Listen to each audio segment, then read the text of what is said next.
2 y 3. Hola, buenas noches, amigos. Estamos en el programa Víctimas de la Sociedad y tenemos nuevamente con nosotros a un buen amigo, y más que un buen amigo, alguien a quien yo sigo. O sea, eres tú el que me sigue. Sí, eres un influencer sobre mí. Bueno. O sea, yo te sigo. Me gusta muchísimo ver por las noches. Voy a hacer propaganda de otra emisora, en este caso de Intereconomía, y concretamente, pues yo sigo de forma habitual a Román Cendoya, porque es una persona que cuando dice algo, eso va a misa. Y bueno, no le he dicho ni buenas noches siquiera. Buenas noches. Muy buenas noches, hombre. Yo ya por fin se me ha quitado el susto. Eres tú el que me persigue. Vale, bien, ya. Antes eran los de ETA, ahora eres tú. He ganado muchísimo. Has ganado muchísimo. Bueno, no sé yo qué sea más peligroso, si los hombres de paz de ETA, que a mí me hace muchísima gracia. Comentábamos en la tertulia de Radio Ya, en la última tertulia en la que yo estuve, hablábamos de el Islam, esa religión de paz. Sí, menos mal que es una religión de paz. Y hablábamos de Otegui, otro hombre de paz, ¿no? Vamos, o sea, Bueno, eso es la posverdad, esa es la historia que quiere hacer la izquierda, y que, por ejemplo, nosotros, como patrono de la Fundación Gregorio Ordóñez, que soy miembro desde su fundación y amigo personal que era de él, pues nos estamos dedicando a fastidiarles, ¿no? Porque acabamos de inaugurar hace unas semanas en San Sebastián una exposición 25 años sobre la vida de Gregorio Ordóñez, sí, que además va a venir a Madrid. No la vamos a conceptualizar solo al País Vasco. Es una exposición muy importante, muy grande, con buenos patrocinadores que nos han permitido hacer un trabajo muy bueno, y que la vamos a llevar al Parlamento de Bruselas, para que los eurodiputados oigan una historia distinta a las de los Puigdemont y a todo el nacionalismo ese disruptivo y destructivo que hay en Europa. Pues les vamos a contar que mataban, que esos hombres tan simpáticos, que parecen tan oprimidos, pues que nos mataban, ¿no? Y que han generado 200.000 exiliados y 854 víctimas directas y más de 5.000 heridos. Bueno, una cosa interesante que les fastidia mucho el relato, pero que creo que es importantísimo, pues en lugar de estar en la posverdad como quiere la izquierda, que estemos en la verdad. Sí, porque la izquierda, bueno, el más fiel reflejo de la izquierda es el actual presidente del gobierno, que miente tanto que al final alguna vez hasta se va a equivocar y va a decir la verdad. Ayer estos días atrás se ha equivocado, concretamente cuando hizo una rueda de prensa y dijo que él estaba a favor de la autodeterminación. ¿Pero qué dices? O sea, mira, Pedro, no sabe ni lo que dice, ¿no? A mí me parece un personaje muy interesante, ¿no? Lo malo es que en sus manos está el destino de todos los españoles. Por desgracia, sí. Pero una persona que cuando se despierta por la mañana y se mira al espejo no sabe quién va a ser al final del día, y que a lo largo del día muta. Es decir, mira que estamos preocupados por el virus chino, aquel que no sabemos, que dice que es una gripe, pero que obviamente todos nos damos cuenta de que no la es. Pero es que Pedro Sánchez, cuando él se mira al espejo por la mañana, no sabe qué va a tener que improvisar y en quién va a terminar siendo por la noche. Por lo tanto, es un personaje digno de estudio, pero digno de estudio por su inoperancia, por su mentira, por su ineficacia, y cómo la vanidad, la soberbia y la ambición pueden llegar a convertir a una persona en un pelele. Pues sí, ciertamente es como esos muñequitos que se manejan con los hilos. Lo que no sabemos es quién está al otro extremo de los hilos. Yo creo que tiene hilos por arriba, mano que le entra por debajo como los guiñol, y luego quien tira de los laterales por un lado y por el otro. Es un fruto de la debilidad, porque además es una persona empática. Yo tuve la suerte o la desgracia, porque ya no le reconozco, de durante 3 años estar con él en Intereconomía. Venía todas las lunes por la mañana a un programa que hacía Javier Algarra, estupendo, que se llamaba Dando Caña, que era una pista de pruebas para aquellos que valían pasarlos al gato. Podemos decir una cosa: Pedro Sánchez no pasó la prueba, venía por las mañanas, pero no venía el gato al agua. Bueno, pues sí, es verdad, yo me he sorprendido cuando te he dicho lo de Intereconomía. Digo, yo no lo he visto nunca en el gato. No, pues venía dando caña, empezó viniendo sin ser nada, lo mandó Pepiño Blanco. Luego un día nos dijo: oye, cambiar el rótulo, que soy concejal del Ayuntamiento de Madrid. Ah, sí, ha corrido la lista, y como era la escombrera, siempre iba de relleno a la parte de abajo, pues corrió y apareció de concejal. Y luego, como al año y pico, nos viene y nos dice: oye, cambiar el rótulo, que soy diputado nacional, soy parlamentario. Y va, no, lo mismo, iba de relleno en la lista y el escombro llegó a parlamentario. Y 8 meses más tarde se presentó a unas primarias y se convirtió en secretario general del PSOE. Me recuerda a Zapatero, no sé por qué. Ya le gustaría ser como Zapatero. Sí, bueno, tampoco era Zapatero, tampoco era un lince. Pues mira, te voy a contar una cosa que creo que no es muy importante. Es muy importante porque Zapatero, que era muy, muy malo, era un malo activo, pero además eficaz. Zapatero en los 2 primeros consejos de ministro, y con este presidente ya llevamos 4, en los 2 primeros hizo traerse las tropas de Irak, dejando un agujero en la OTAN y en las relaciones internacionales de España inverosímiles. Sí. Se cargó el Plan Hidrológico Nacional, que era un proyecto de vertebración de España con una subvención de 6.000 millones de euros, 1 billón de las pesetas de subvenciones de la Unión Europea. Y se lo cargó. Se cargó la reforma de la ley educativa del Partido Popular y preparó el guión y el borrador de la ley de la memoria histórica. Llevamos... ¿Eso lo hizo él o se lo hicieron? En 2 consejos de ministros que él presidía. Se hizo eso. Vamos a ver, el Consejo de Ministros es un órgano colegiado. Pero bueno, parte de esas eran sus obsesiones o las de sus hijas. Papá, la guerra, no sé qué. Bueno, lo que quieras, pero lo hizo. Llevamos 4 consejos de ministros. No ha pasado nada. Nada. Ya te estás metiendo en el programa. No, nada. Yo que te quería distraer y te has metido en tú solo. Nada consistente que no sea multiplicar por infinito los ministros, nombrar cargos. Llevan un mes todavía mirando la lista de contactos del teléfono para ver qué amiguete no le han hecho cargo, entre los unos y los algotros. Sí. Han dicho muchas cosas, pero lo que se dice hacer. No ha hecho nada. Nada, o sea, si hubiera estado Zapatero, subir las pensiones, el 0,9, pero con pago diferido a la primavera del 2021, que eso tiene un motivo y una causa, es decir, a los pensionistas no les han subido las pensiones. Luego el año que viene, si tienen suerte y hay presupuestos, les pagarán una paga de complemento, pero ya el año que viene. Han subido el sueldo de los funcionarios, que en el fondo era para subirse el sueldo de ellos. Porque el primer funcionario que le sube el político, y siempre el primer acuerdo que hacen los políticos es subirse el sueldo. Y han hecho la subida del salario mínimo interprofesional, que se les va a rebotar, porque lo que necesitan es pasta, no vienen a repartir. No, vienen a llevarse. Vienen a ver cómo consiguen este año superar el gap que hay entre lo que ellos querían gastar y lo que les exige la Comisión Europea, que es que el diferencial son 42.000 millones de euros. Y claro, 42.000 millones de euros son muchos miles de millones de euros, que no se recaudan chiqui en 1.2, en 1.3. No. 42.000 millones de euros ni vendiendo Bankia, ni privatizando. No, nada consiguen el dinero. Entonces tienen ese problema. Sí, pero luego, sin embargo, están dispuestos... Bueno, lo cierto es que de lo que diga Pedro Sánchez yo no me creo ya nada, pero según él está dispuesto a financiar sine die lo que haga falta de Cataluña. ¿Y de dónde va a sacar el dinero? De pensamiento, palabra y omisión. No de obra. No de obra, o sea, es que vamos, es clave. Este gobierno es poco pensamiento, mucha palabra, ninguna obra y sobre todo omisión. Es que él necesita decir eso. Se lo ha dicho un señor que ya no es ni presidente de Cataluña. Sí. Cuando se reunió y hizo la revisión de tropas de los clics de Famóvil, porque pareció un ejército de juguete, y hicieron toda la parafernalia, que sí es un insulto al Estado, es una degradación del Estado, es una foto para la nostalgia de todos los independentistas catalanes, con un presidente que ya no es presidente, con una persona que ya no va a estar. Porque él está dedicado a conseguir, como sea, cumplir con Esquerra Republicana de Cataluña, para que le aprueben los presupuestos. Pero además tiene una obsesión, que es que le aprueben los presupuestos en España. Y los presupuestos para aprobarlos en la Unión Europea. Y esta es una de las grandes ventajas de la Unión Europea, que tiene infinitos defectos, tiene problemas de soberanía, tiene problemas de desigualdad. Pero tiene uno muy bueno, que es que los presupuestos generales del Estado primero los tiene que visar la Unión Europea. Y si la Unión Europea no te los aprueba, tú no tienes presupuestos. Este puede regalar aquí lo que quiera, sí. Pero luego la señora Mariño tiene que ir allí y presentarlos, ¿no? A ver, los presupuestos. Dicen, no, es que es una persona muy respetable. Ya no. Recordemos que las últimas elecciones que celebramos, que luego hubo que repetirlas en noviembre, aquellas de abril, se produjeron después de la moción de censura, no porque quisiera Pedro Sánchez, sino porque no pudo aprobar unos presupuestos. Pero además esos presupuestos los llevó a la Unión Europea. Y se los tiraron abajo.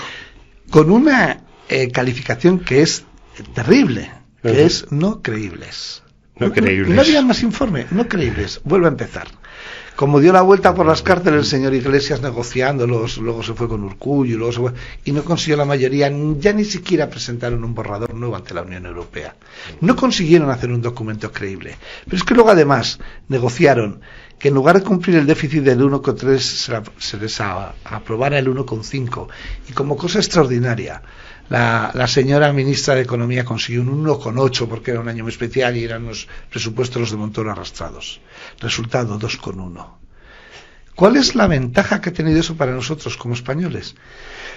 La señora Calviño en Europa ha perdido la credibilidad. No ella, pero sí que saben que no manda en su gobierno, que no lo controla.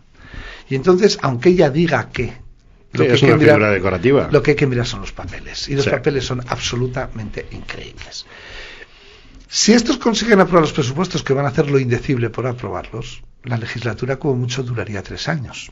Si estos no consiguen aprobar los presupuestos, por ley, la primavera del año 2021 estaríamos de elecciones. Pero si dentro de las elecciones catalanas que se van a celebrar en unos meses, el tripartito Esquerra Republicana, Partido Socialista de Cataluña, PSOE, Ada Colau Podemos, no suma una mayoría de gobierno, se ha terminado la legislatura. Porque a Esquerra Republicana le importa un carajo el gobierno de Madrid. Y lo dijeron muy bien. La portavoz nos importa un pepino. Efectivamente. Un comino les importaba el gobierno de España. Porque ellos están trabajando con el PSOE para romper la unidad independentista, para que Junts per Cat pierda su posición, para liberarse de la CUP y para heredar directamente a Esquerra, a lo que era Convergencia y Unió. Pero si eso no lo consiguen, ya no les interesa nada. Hay que reventarlo todo. Y ya no hay presupuestos. Entonces estamos en una coyuntura muy interesante desde el punto de vista periodístico y analítico de qué es lo que va a pasar, pero sobre todo ante un gobierno de la inconsistencia, que es clave. Porque el que los directores generales sean los amiguetes, que parece Torrente en su mejor versión este gobierno, si miras todo el organigrama. Bueno, lo de que secretarios o secretarios no sé qué de las políticas palanca, eso me ha llegado al alma. Sí, pero y luego que para ser director general... amigos de... Pero vamos a ver, es que como la señora directora de inmigración no era negra, la blanca renunció porque los blancos no estamos racializados. Bueno, asumir el concepto racialidad sobre las personas es el mayor racismo que existe. Efectivamente. Es decir, hay unos que tienen raza y otros que no tenemos raza. Eso es puro racismo. Es como hacer un ministerio de igualdad en el que todos los altos cargos, que no, pues bueno, realmente aquí es donde hay que utilizar. Es que en el ministerio de igualdad todos los altos cargos son mujeres. No, por eso, que aquí sí que merece la pena utilizar el lenguaje inclusivo. Todas las altas cargas públicas que mantenemos son todas mujeres, sí. Y además son todas las altas cargas, menos la ministra, lesbianas. Con lo cual, menos igualdad es todo, porque ahí es donde más cabría que hubiera una paridad hombres-mujeres y una diversidad de tendencias sexuales, no el monotema. Entonces, sí. Claro, ¿qué dices? Bueno, pues muy bien, pues ustedes lo que están perseverando es en la desigualdad, que es una de las características de las políticas de la izquierda. Siempre. Nunca trabajan por la igualdad, porque ellos viven de la desigualdad. Tú has dicho una cosa muy curiosa, y es que la mayoría de las altas cargas que tenemos en el Ministerio de Igualdad son lesbianas. Sí. Y sin embargo persiguen a muerte a los LGTBs, que son algo que está dentro de su cuerda, digámoslo así, pero porque son unas lesbianas raras. No, pero si es que da igual, si es que a mí ya lo que sean en ese, a mí lo que sean en eso me da exactamente igual. Lo que me preocupa es la desigualdad. Las conductas y tendencias sexuales no tienen que ser generadoras de derechos ni de obligaciones. Eso se adquiere con la condición de ciudadano. Y a partir de ahí usted puede ser alto, bajo, mayor, joven, gordo, flaco, con pelo, sin pelo, mujer, hombre, heterosexual, homosexual. Sí, pero ellos lo que procuran es, no sé si has visto, van a hacer una ley a la señora Montero, que es una señora que ha llegado ahí por ser señora. Por Me Too. Es curioso, o sea, desbanca a otra mujer, no sabemos con qué armas de mujer, para meterse en la cama del individuo que era vicepresidente para ella llegar a ministra y todo eso, y va a hacer una ley de relaciones sexuales, no sé si lo sabías. Sí, bueno, no, vamos a ver. Y eso es lo que ha dicho que va a hacer una ley. Sí. Igual es que tiene que poner normas en casa, porque yo con ellos me hago una pregunta, ¿no? Y que la he hecho ¿Cómo funcionan estos, no? No. Cuando el vicepresidente segundo y la ministra de Igualdad tengan una discusión de pareja, ¿eso es una discusión de familia o es una crisis de gobierno?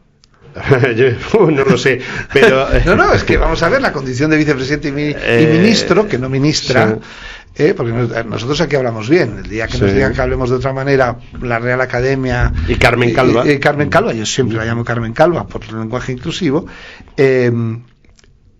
Llamaremos a las cosas por su nombre, o por las que nos digan que hay que llamar. Tampoco me preocupa, ¿eh? Sí. La estupidez, la lengua ha mutado enormemente desde la Edad Media. Cuando lees el español antiguo no tiene nada que ver con lo que estamos hablando ahora, y eso, es decir, que un idioma mute y cambie y metamos un montón de palabras inglesas en el español, pues eso supone que el español es una lengua viva, muy rica y que funciona. ¿Que le intenten forzar? Bueno, pues se han intentado forzar muchas cosas muchas veces y no salen. A mí no me preocupa lo más mínimo. Es decir, además, es tan absurdo todo, porque tendremos que hablar entonces de policíos. Por ejemplo. Claro. Es que la A es femenina, la O masculina y la E neutra. Entonces, no sé si ¿qué hacemos con el ministre de Interior? Porque, claro, por ejemplo, ¿no? Es una chorrada tan grande, con perdón de la expresión, que... Pues que si se dedican el tiempo a esas cosas, menos daño que le hacen al país. Efectivamente, en eso estoy totalmente de acuerdo contigo. De todas maneras, el señor vicepresidente del gobierno tiene un problema. ¿Solo?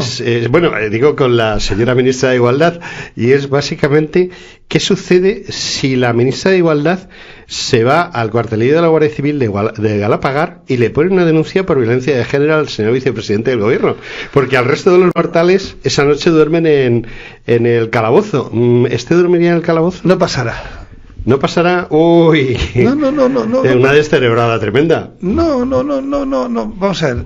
En un momento de calentón. En el éxtasis del poder es tan grande que eso ni se llega, y si se llega se asume. ¿Se asume? Sí, oye, vamos a ver, sabemos que hay la religión del poder. La religión del poder es muy grande y que hay sesapil del hay poder. Unas relaciones y que también en muchas parejas pasa que la gente calla y asume y por situación, por posición personal, etcétera. Pero estamos hablando de gente inteligente y con una formación, no de una cajera de hipermercado. No, pero es que por eso mismo está... es decir, yo primero no creo que les pase porque no tienen ni tiempo. Es decir, el éxtasis del poder es tan grande. Yo creo que él ni va a casa, se queda en la mesa del despacho en el modo selfie, viéndose sentado con la bandera de España detrás, con la otra, y he llegado aquí por fin. O sea, no, eso no me... Esa suposición. Lo que pasa es que es serio el que pases de cajera de supermercado a ministro. Eso sí es serio. Eso es un problema. De todas maneras... Y que llegues porque tienes una relación personal de cama con un señor. En cualquier compañía... Más peligroso que ella. En cualquier compañía mediana, grande, y por supuesto en las grandes corporaciones multinacionales, la relación de directivos de pareja está absolutamente prohibida. Sí. Y o los dos se tienen que ir de la compañía o uno por lo menos tiene que dejar la compañía. No ha pasado nunca. Bueno, solo el matrimonio Ceausescu, Mao Zedong, los grandes dictadores normalmente con sus mujeres ejercen el poder. Eso es lo que es Pablo Iglesias, pero además estamos viendo que se ha convertido en casta pura y en un mequetrefe, que ahora le aplaude al rey, el otro también le aplaude, el comunista del consumo. Bueno, ¿por qué? Porque por estar ahí lo que haga falta, vamos. O sea, que eso es lo que nos lleva al principio de esta entrevista, que era, vamos a hablar de lo que no van a hacer, de ese peligro que no corremos con este gobierno. Porque en definitiva, como están mirándose el selfie que tú decías, ¿van a hacer algo? Vamos a ver. ¿Algo de eso peligroso que todo el mundo piensa? Es muy complicado. ¿Por qué? Porque hay que conocer la administración pública desde dentro. Y estos no la conocen.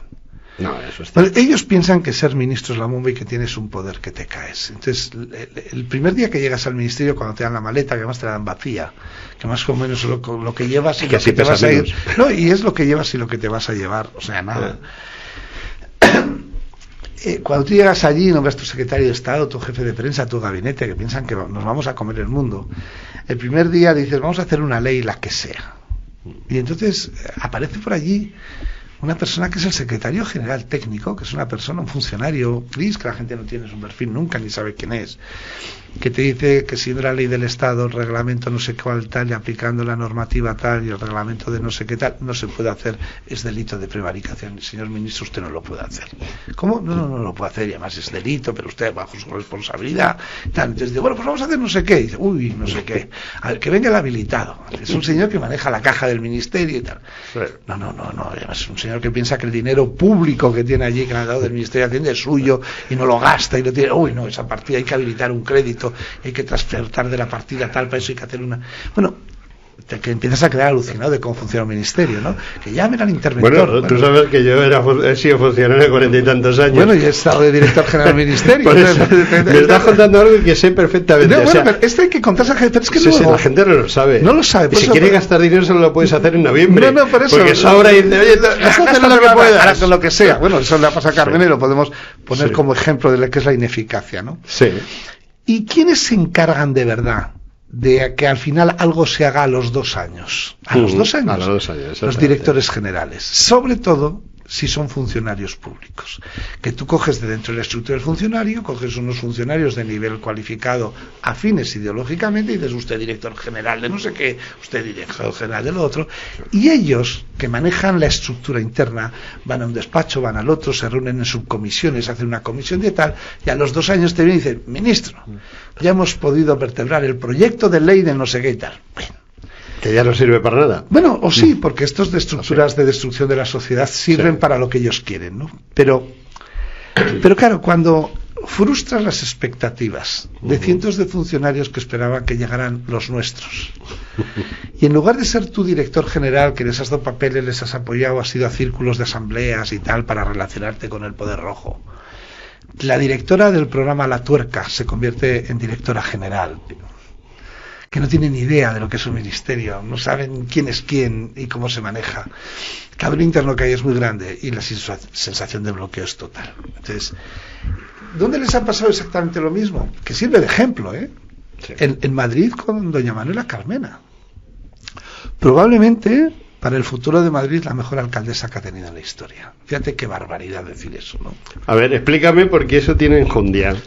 Alberto Ruiz Gallardón, cuando hizo el M30, el M30 impecable, perfecto. Sí, pero nos endeudó hasta los ojos. Sí, no, pero a mí, vamos a ver, cuando te endeudas en una obra como la M30, que los presentes, nuestros hijos y nuestros nietos la van a utilizar. Y la van a pagar.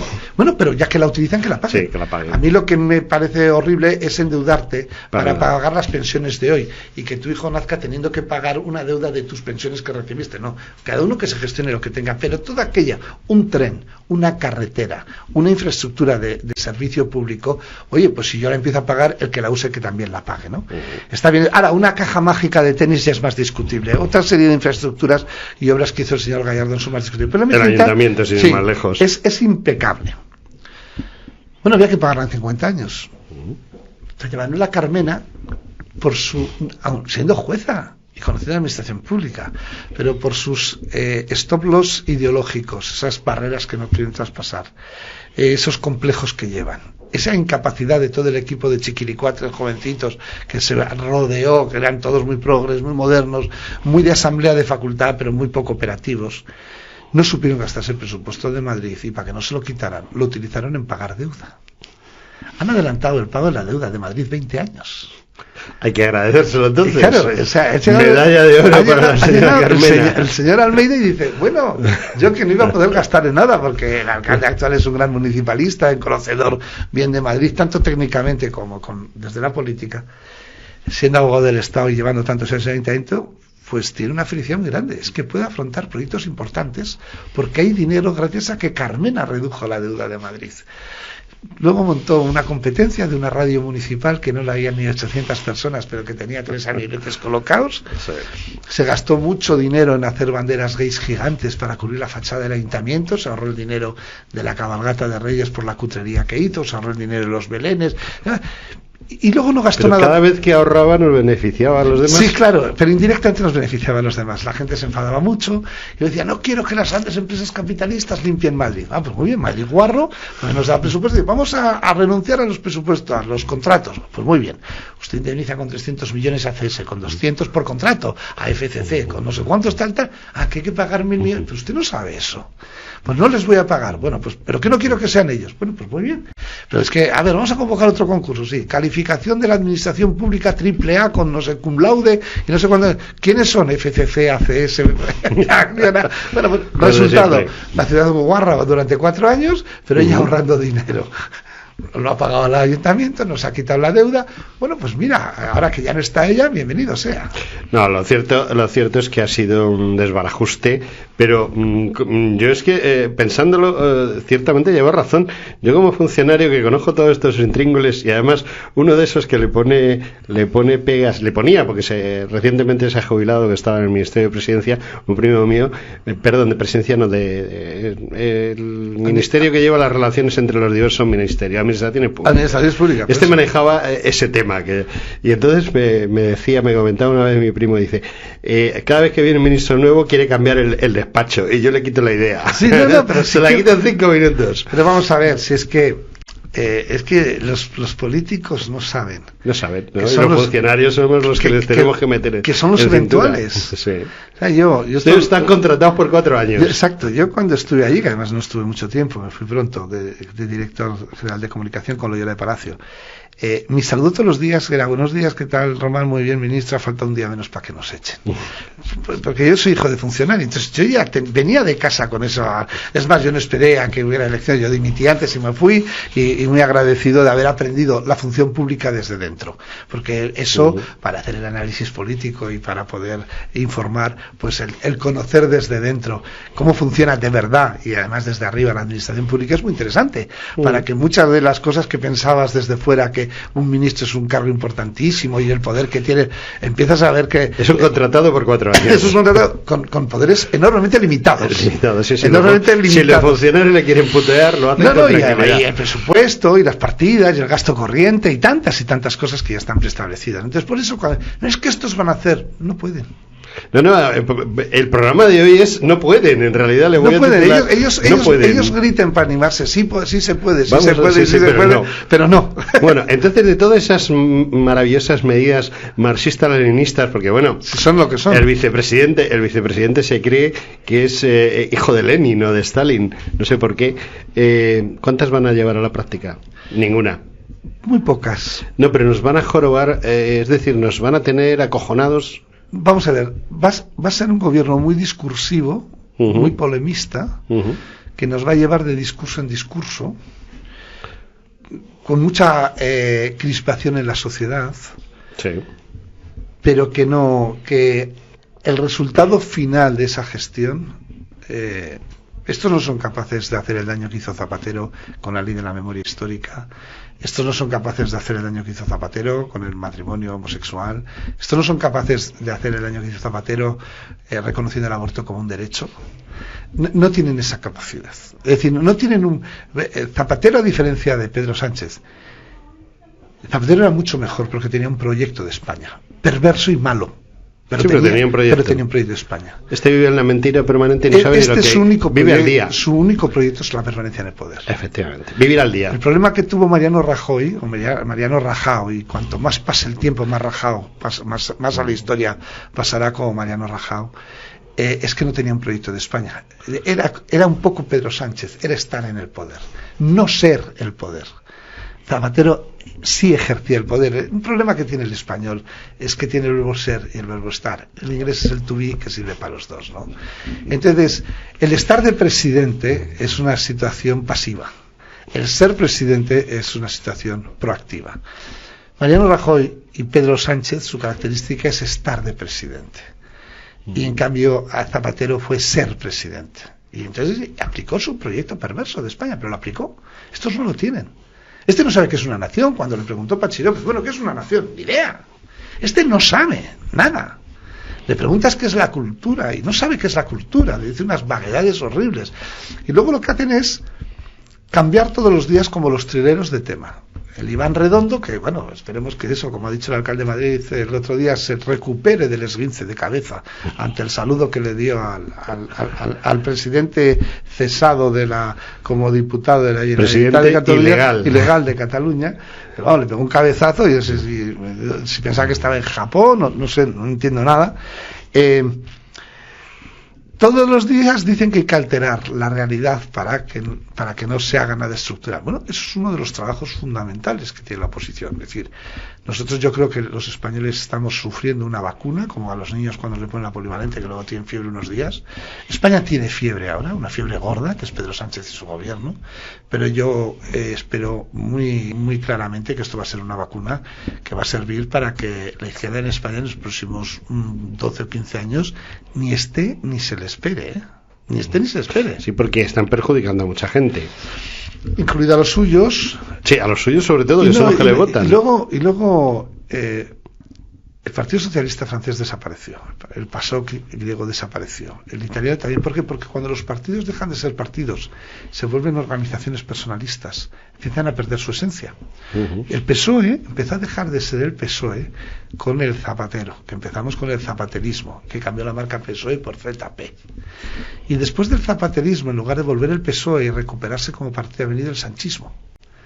Y cuando tú llevas los partidos a los personalismos, pasó con COPE y ADECO en Venezuela, pasó con el APRA en el Perú, que se volvió, en lugar de ser el APA, una grandísima organización nacional, se convirtió en el ananismo, y después de Alan García, que además por la presión fiscal que le ha sufrido y por el bullying que le han hecho, etcétera, todo lo que está pasando en el Perú, se suicidó.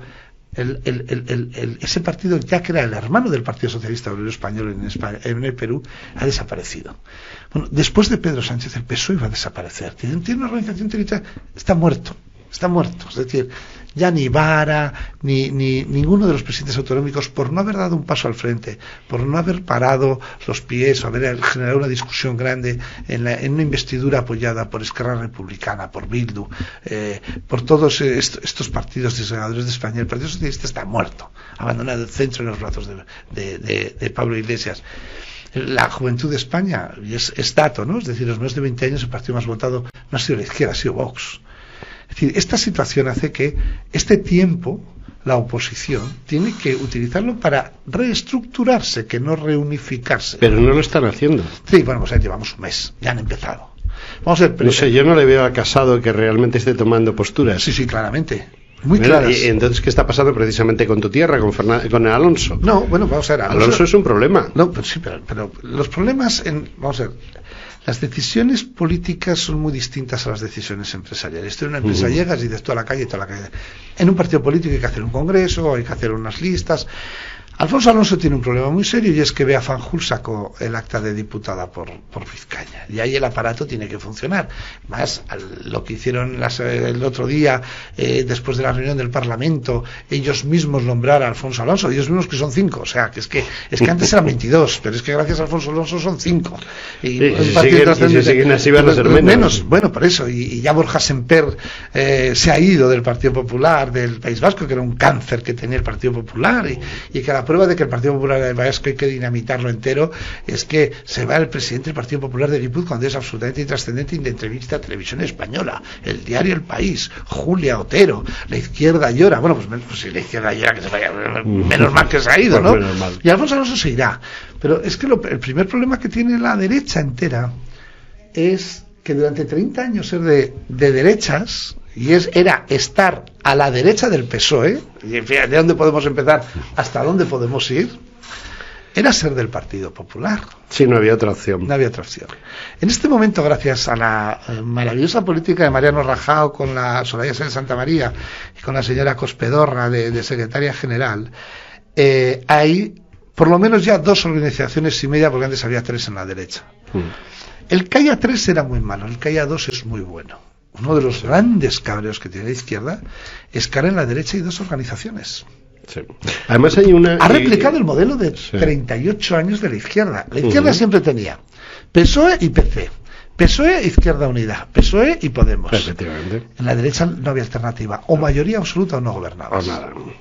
Ahora, con la presencia ya de PP y medio, porque Ciudadanos ya es un partido que se va a quedar dentro del Partido Popular en nada. Y es lógico y hacen bien. Y Vox, eso centra al PP y se queda una derecha sola que es Vox. Sí, pero sí. Vox en realidad, y esto quiero que me lo aclares, porque yo estoy seguro que tú eres de mi opinión, Vox en realidad son 3 partidos. Hay 3 ideologías completamente diferentes dentro de Vox, pero no se van a romper. Eso es lo bueno que tiene Vox. Bueno, o sea, Vox, yo entiendo que no se va a romper, pero hay 3 ideologías. Igual que el Partido Popular. O sea, los primeros que tienen problemas son los ciudadanos que se identifican con la derecha, que dicen cosas como: yo soy del PP pero vota a Vox. Bueno, si usted es del PP y vota a Vox, usted es de Vox. Sí, pero ese problema no lo tienen dentro de Vox. No. Son monolíticos, aunque piensen diferentes. No, vamos a ver. El problema que tiene Vox es que hasta ahora ha hecho Dreampolitik, porque no ha podido hacer política. Porque desde que irrumpió en las elecciones andaluzas ha sido un continuo de elecciones. El problema que tiene Vox es que tiene 3.800.000 Voxes. Sí. Cada votante de Vox tiene un Vox en su cabeza. Sí. Y el problema que tiene Vox es que ahora tiene que aterrizar en la Realpolitik. Y la Realpolitik es muy fastidiosa, porque te obliga a los matices, te obliga a las no contundencias, te obliga a muchas cosas. Y en función de lo que haces, hay gente que ese Dreampolitik le frustra, y hay otros que le parece estupendo, pero que ahora tiene que ponerse las pilas y trabajar. Vox creo que tiene un grupo parlamentario muy cualificado y muy bien preparado técnicamente. En general sí, yo conozco a varios de ellos. Sí, pero yo también. Vamos a ver, el 90% son correctos desde mi punto de vista. Bueno, y mucho mejor que la media de los demás partidos. Bueno, es que si comparamos con Podemos... No, pero sí, con el PSOE y con... quiero decir que... Ahora bien, como pudimos ver en el discurso de investidura, con un enorme desconocimiento de la práctica parlamentaria. ¿Quién sí sabe como organización antigua la práctica parlamentaria? Y no fue Ciudadanos, fue el PP. ¿Quién era el que decía: Presidenta, artículo 103, que es que ha dicho que no sé qué, rompía los debates, metía cuñas? Partido Popular, ¿por qué? Pues porque lleva sentado allí desde que se inventó esto. Bueno, pero estos se están aprendiendo muy rápido. Bueno, pero tienen que aprender. Si la ventaja que tiene este tiempo de este gobierno de izquierdas es que les sirve a ellos para rodarse y organizarse. Efectivamente, y para definir los discursos. Entonces la gente dice: no es que, por ejemplo, Pablo Casado no dice lo que tendría que decir, porque pero es que Pablo Casado, la opción del Partido Popular es ocupar el espacio del centro liberal, una derecha centro progresista. Bueno, muy bien, a muchos no les gustará, pero a otros les gustará mucho y podrán incorporar gente en candidaturas con Ciudadanos, y pues muy bien.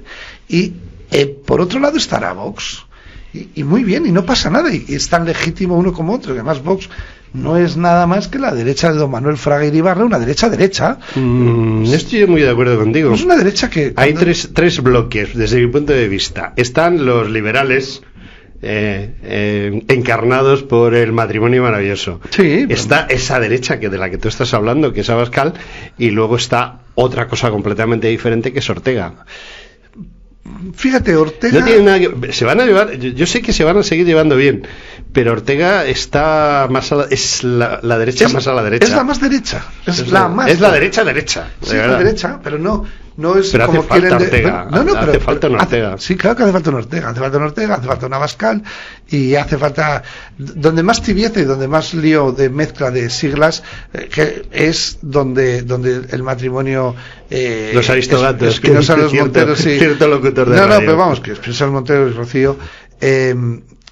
en la confluencia, pero eso es una derecha económica, pero no moral. En cambio, es más liberal moralmente Santiago Abascal que el matrimonio. Sí, no me digas. Sí. Pues yo estaba convencido que el matrimonio es muy, muy liberal.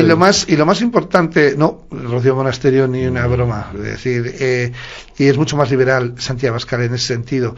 Y la ventaja, y que yo creo más importante de todo, es que la relación de amistad sincera y real entre Pablo Casado y Santiago Abascal se mantenga. Es fundamental.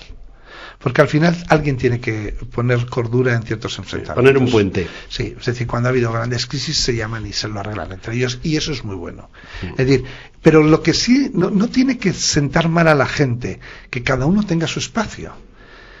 Y para unos serán la derechita cobarde, y otras veces para otros serán los de la extrema derecha, porque se sentirán muy... Pero ese espacio sigue siendo, si al final se le pone en derecha, vale, pues ese es el espacio. Y ese espacio es al final... que realmente vos ocupa el espacio desde el centro hasta el fondo.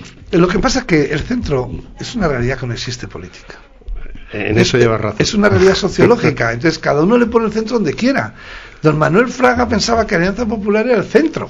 Fíjate lo que tenía. Él decía, nosotros somos el centro. Yo he militado en la Alianza Popular antes de ser militar y conozco el paño. Pero, es que decir que eso era el centro. Él decía que sí, porque él, cuando estuvo en Inglaterra, oiga, pero ¿qué me dice usted? Que es que luego estaba el UCD, luego llegaba el PSOE, luego, claro, por eso Alfonso Guerra decía esa frase tan brillante en el famoso viaje al centro que inició José María Aznar. Alfonso Guerra se ría siempre diciendo aquello, pero ¿dónde estarán estos tíos que llevan toda la vida yendo al centro y todavía no han llegado? No lo encuentran. Es que es difícil encontrarlo. Es que no existe. No existe. Como realidad política, vamos a recordar una cosa. Es decir, el centro, y además se explica muchas cosas. La UCD pasa de 160 y tantos escaños a 3 porque ya había cumplido su función. El centro es una realidad sociológica que tiene funcionalidades políticas. Había que hacer la transición. La sociedad, ¿a quién se la encarga? Al centro.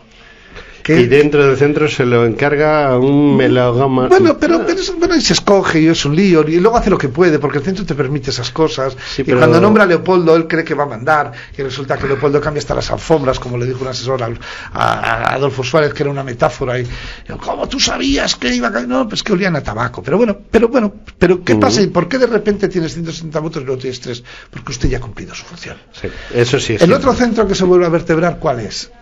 Pues UPyD y Ciudadanos, pero no como centro, sino como una opción entre partidos, entre PSOE y PP. Son una cuña que hay ahí. Es una cuña que se crea la sociedad para evitar que el nacionalismo sea el condicionante de la política española.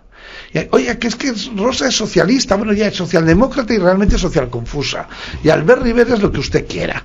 Entonces empiezan a crecer. Entonces, para acelerar ese proceso, va un tío de UPyD con buena voluntad, como Sosa Wagner, y dice, juntémonos. Y dice Rosa, no, juntarme yo, que tengo más presencia que este es el partido Rosa, yo soy Rosa. La gente dice, que usted no está para cumplir con su función, a la calle. Y desaparece UPyD. Ciudadanos lo crecen.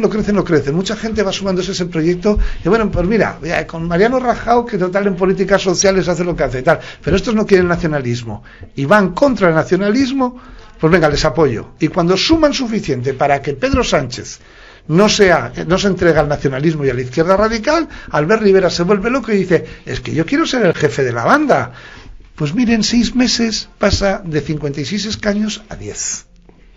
Sí, porque ha cumplido su función, exactamente. Porque no ha cumplido. Dicho, si hubiera cumplido su función, hoy Albert Rivera sería vicepresidente del gobierno, hoy no habría Partido Popular, se habría Vox. Seguramente, sí. Porque eso es lo que hubiera pasado. Porque al final, el Ciudadanos se hubiera comido al Partido Popular, porque la derecha sería Vox y Ciudadanos se hubiera comido a esa cosa que dejó. Estaría en el centro. Pero esa cosa tóxica que dejó Mariano Rajoy, Pablo Casado no le hubiera podido dar la vuelta. Cuando el Partido Popular se va vuelto personalista y no partido, Aznar creó un partido grande, amplio, muy complicado, pero creó un partido y tenía ciertos dejes ideológicos como barreras que no traspasaba. Mariano Rajoy, en su laxitud moral, personal, etcétera, las pasó todas. No tenía líneas que... Como no tenía líneas, luego Karen Martínez Castro, esa estupidez que le caracterizó desde que entró en Moncloa, decía chorradas a los desayunos con periodistas como las políticas progresistas de Mariano dejan a la socialdemocracia europea a la izquierda a la derecha del Partido Popular. Usted es imbécil. Si 185 le hemos dado escaños para que la socialdemocracia esté muy lejos a la izquierda del Partido Popular. No ha entendido nada. Para que usted gobierne. Como no gobernaron, pues a la calle. A la calle. Y Pablo Casado salvó el partido, pero por las décimas, por 10 escaños. Por eso hoy sigue habiendo PP y no hay Ciudadanos. Y la culpa de eso la tiene Albert Rivera, que no interpretó la realidad. Pero ahora, en este tiempo político en el que estamos, es un tiempo muy interesante de cómo se vertebra en la derecha, desde el centro, que además el centro lo han entregado entero, Pedro Sánchez lo ha entregado entera como posibilidad política, a un espacio que lo tiene que ocupar el Partido Popular y Vox. Y no hay ni un problema, nadie se tiene que confundir, cada uno opta libremente por lo que quiere. ¿Tú crees que Vox va a ser capaz de vertebrarse adecuadamente? Porque yo les veo... por ejemplo, entrevistar simplemente a un concejal de Vox es complicadísimo. Porque no dejan a nadie hablar, no dejan a nadie que haga nada. Hay una dictadura férrea dentro del partido que me parece bien hasta cierto punto. Bueno, vamos a ver, eso es uno de los problemas que va a tener de la Realpolitik. Es decir, se han encontrado con un aluvión de gentes, se han encontrado, ha habido momentos en que tenían más cargos públicos casi que, bueno, que por supuesto que funcionarios del partido, y no que militantes. Eso le pasaba al Partido Popular de San Sebastián con Gregorio Ordóñez, que tenía muchos más cargos públicos que militantes. Pero, porque claro, si te ponías de militante te mataban también, ¿no? Pero en este momento Vox lo que tiene es un problema muy serio de organización de es un partido que ha creado al lado de una ilusión, y cada uno tiene su ilusión y cada uno interpreta su ilusión, y ahora tienen que vertebrar. Entonces, claro, tienen que formar a la gente. Es decir, ser concejal no es hablar como hablas en la taberna o en un bar con tu familia y con tus amigos, que te ha llevado a ser concejal y te ha llevado a ser líder de la zona con Vox. Pero claro, como tú te pongas a hablar así en público, le haces un daño tan grande al partido. Es decir, la escenificación de la no, que bien he quedado, los colegas y amiguetes, muy bien, muy bien, muy bien, pues acabas de poder espantar a 20.000 o 30.000 votantes inmediatamente, ¿no? Entonces, claro, ese tiempo de reorganización y de formación es muy complicado, porque claro, hay otros partidos que se han instalado en lo politiqués, en lo políticamente correcto, pero ese tipo de meteduras de pata no lo hacen, y Vox pues tiene enorme riesgo de esas meteduras de pata. Sí, pero bueno, yo espero que multipliquen votos simplemente porque Ciudadanos se va y el PP se cambiará de sitio, y entonces Ciudadanos se va a integrar dentro del Partido Popular por las miserias humanas de la condición. Claro, tú cuando llegan las elecciones andaluces o cualquiera de las que lleguen, le dices, vicepresidente de Andalucía, ¿te presentas con nosotros o no sales? Y entonces dice, bueno, yo creo que después de un gobierno juntos hay un proyecto de integración. Yo creo que el Partido Popular acabará cambiando sus siglas y todo, cosa que no le vendría mal. Le vendría también muy bien a Pablo Casado vender la sede y romper con las imágenes de archivo de Génova 13, porque todavía quedan muchos juicios y mucho daño que le van a afectar a las siglas del Partido Popular, que además dice, es que el Partido Popular hizo, bueno, los que estaban llevando entonces el Partido Popular y lo que eran, o sea, el daño que le ha hecho a esas siglas Mariano Rajoy y su equipo ha sido tan grande que yo creo que hacen muy bien en ya ser populares en lugar del PP, y empieza muy bien a hacer España Suma y país no sé, Suma, y ya verás si al final se llaman más o como se quieran llamar, porque yo creo que el pasado del Partido Popular, no del que dirige Pablo Casado, que es un proyecto nuevo, sino lo que dejó Mariano Rajoy cargándose una historia creo que buena, con un gobierno del 96 al 2000 ejemplar, el de José María Aznar primero, pues se han cargado, y además con la maldad que hay en los medios de comunicación entregados a la izquierda por la gestión nefasta de Mariano Rajoy, bueno, pues tiran de archivo y perjudican enormemente la imagen de Vox. Bueno, Román, nos hemos cargado la hora. Parece mentira, pero es así. Es lo que pasa, si fuera un dolor de muelas se nos haría eterna, y como es un placer, pues se nos ha hecho corta. No, la verdad es que yo disfruto contigo, y entonces, como yo he leído El Quijote, algo que no ha leído mucha gente, pues te emplazo a que vuelvas dentro de un mes o mes y algo, y hablamos de política, porque en un principio íbamos a hablar de un tema, pero al final hemos hablado de 28. Bueno, porque es que la política es así, ¿no? La política es así.